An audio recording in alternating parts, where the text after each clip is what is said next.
Kalau kamu tanya saya kan, DAP ni resis tak? Bagi saya DAP ni bukan resis.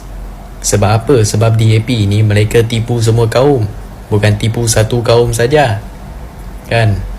Jadi video ini saya nak kupas lah penipuan-penipuan yang pernah disampaikan oleh mereka ini. Saya akan mulakan dengan penghapusan GST inilah. Kan dulu mereka janji nak hapuskan GST ini, katanya zalim kepada rakyat. Tapi selepas mereka hapuskan GST ini, baru mereka sedar bahawa SST ini sebenarnya tidak cukup untuk menampung hasil negara kita.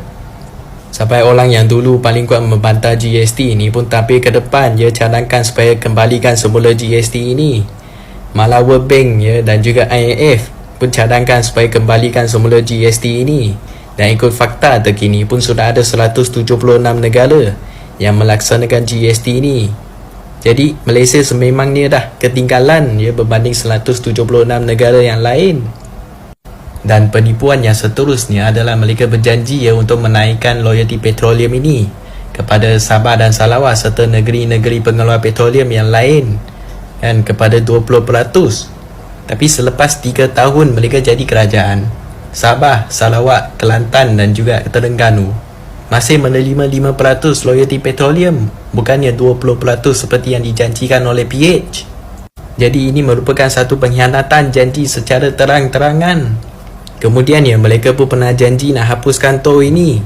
Dan seperti mana yang kita tahulah, masa tahun 2022, Lim Guan Yin janji kata tol di sepanjang Lebuh-Raya Utara Selatan akan dihapuskan kalau mereka diberi mandat jadi kerajaan.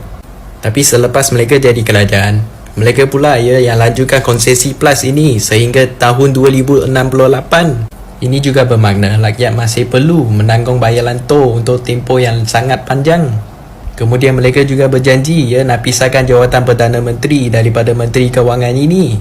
Tapi selepas jadi kerajaan, Anwar pula yang lantik diri sendiri jadi Menteri Kewangan. Mereka juga berjanji nak letakkan SPRA di bawah bidang kuasa Parlimen, bukan letak di bawah JPM. Tapi selepas mereka jadi kerajaan, mereka lanjut kontrak azam baki sebanyak 3 kali tanpa melalui jawatan kuasa Parlimen. Begitu juga janji bahawa pelantikan hakim-hakim akan dibuat berdasarkan kelayakan dan pengalaman tanpa dipengaruhi kepentingan politik. Mereka kata kuasa Perdana Menteri dalam pelantikan hakim juga sepatutnya dielakkan supaya tidak berlaku salah guna kuasa untuk menyelamatkan diri sendiri. Tapi selepas mereka jadi kerajaan, Perdana Menteri masih memainkan peranan dalam menasihati Yang di-Pertuan Agong dalam pelantikan hakim. Mereka juga berjanji bahawa keanggotaan Suruhanjaya Pelantikan Kehakiman ini akan diputuskan oleh jawatan kuasa terpilih Parlimen.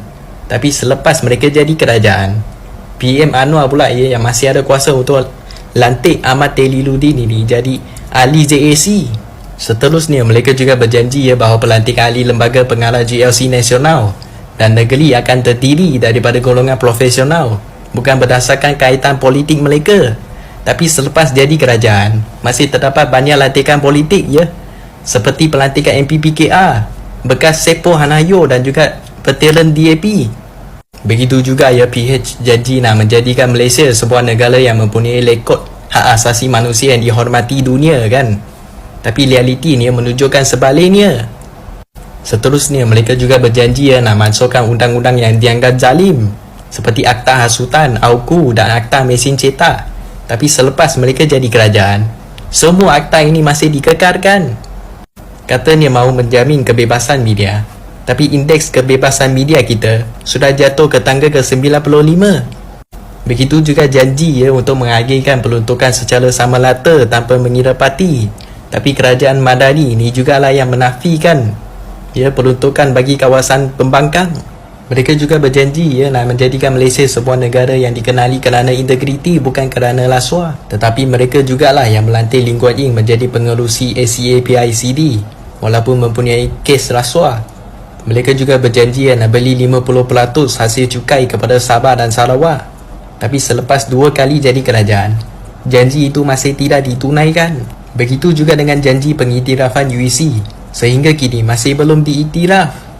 PH sendiri pun pernah janji nak hentikan pembinaan loji tenaga nuklear serta menutup loji Lynas. Tetapi selepas mereka jadi kerajaan, mereka pula yang melancang membina loji tenaga nuklear pertama menjelang tahun 2031.